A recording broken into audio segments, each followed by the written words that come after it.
오늘 제3계명 공사구분 이야기를 좀 해보도록 하겠습니다. 우리나라 공직사회, 그 다음에 최고 통치자를 비롯한 각계 각층의 리더들이 안고 있는 가장 큰 문제 가운데 하나가 이 공사구분입니다.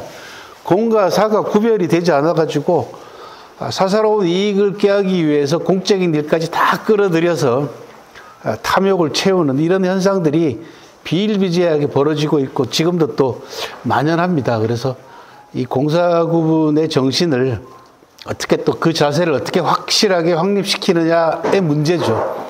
사실 이 문제는 나이가 어느 정도 들고 나면 고치기 힘듭니다. 그래서 어렸을 때부터 인문학 교육부터 시작해가지고 이런 공적인 마인드를 기를 수 있는 철저한 교육이 필요합니다. 그리고 사회적 분위기가 공익을 앞세우는 사람들을 칭찬하고 이런 사람들에게 표창하고 이 사람들에게 상을 주고 하는 정신적 또는 실질적 보상이 뒤따를 때 양보도 이루어지고 공익을 앞세우게 되는 거 아니겠습니까? 그래서 사회적 풍토도 대단히 중요하다. 우리가 옛날 말에는 뭐라고 얘기했냐 그러면 한 지역의 풍속 또는 풍습 이런 부분들이 얼마나 중요한가라는 부분들을 또 느끼고 있습니다. 이게 사회적 차원으로 확대가 되면은 사회적 기풍이 됩니다. 전체적 기풍이 얼마나 양호한 기풍으로 형성이 되느냐 그렇지 않느냐에 따라 가지고 나라 전체에 큰 영향을 미치게 됩니다. 그래서 오늘 제3계명으로 공과 사의 분별은 리더십의 알파요 오메가다라고 하는 타이틀로 유명한 명언입니다. 선 국가지급 이후 사고야라. 나라에 급한 일이 먼저고 사사로운 감정은 또는 원하는 나중이다 라고 하는 그런 유명한 명언입니다. 여기서 나온 사자성어가 성공후사입니다.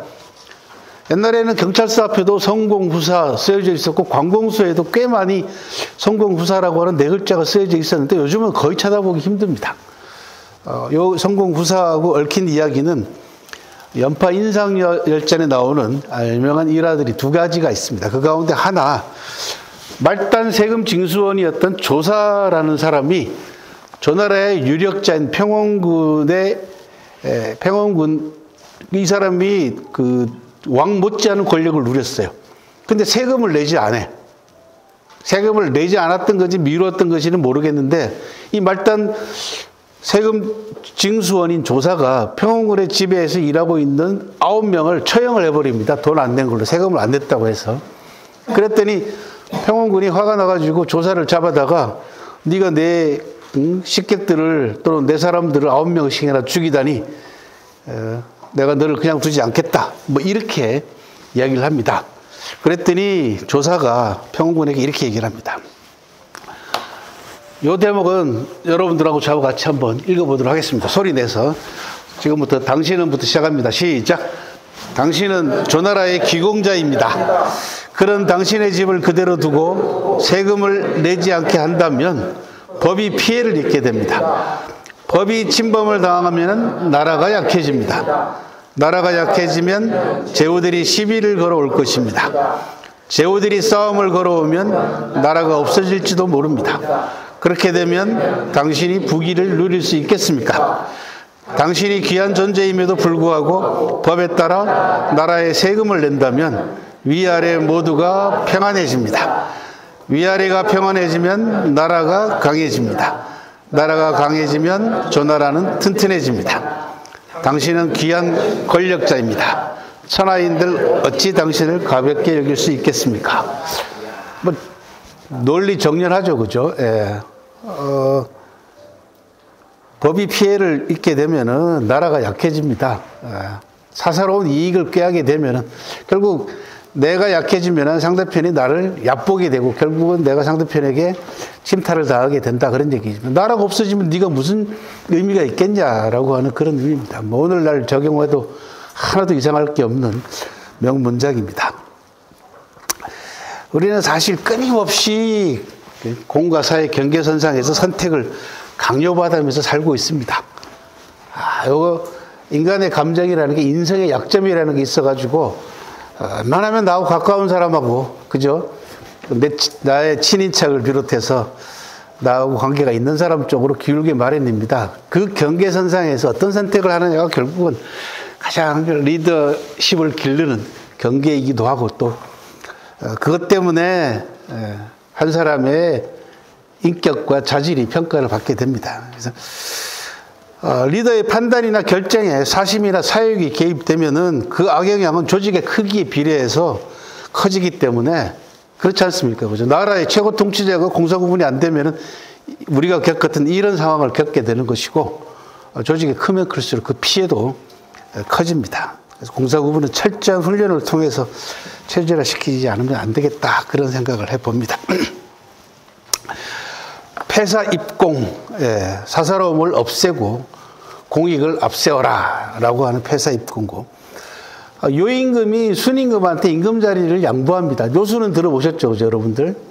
중국의 가장 유토피아 시대의 임금으로 알려져 있는 요임금하고 순임금은 아버지 아들 관계가 아닙니다. 부자 관계가 아닙니다. 요임금이 민간에서 순을 발탁해가지고 살아 생전에 임금 자리를 물려줍니다. 한 20년 가까이 훈련을 시킨 다음에, 통치자 훈련을 시킨 다음에, 그랬더니 요임금의 신하들이 아들 놔두고 왜 순에게 임금 자리를 물려주시려고 합니까? 그랬더니 요가 이렇게 얘기합니다. 내가 내 아들 단주입니다, 아들이. 내 아들 단주에게 임금 자리를 물려주게 되면 단주 한 사람에게는 이롭겠지만 천하가 손해를 볼 것이고, 내가 순에게 임금 자리를 물려주면 단주 하나는 손해를 보겠지만 천하가 이익을 볼 것이다. 그러면서 이렇게 얘기합니다. 한 사람의 이익을 위해서 천하 사람이 결코 손해볼 수 없다 라고 하는, 사바천 4기 제일 첫 번째 권에 나오는 오제본기에 나오는 최고의 명언입니다.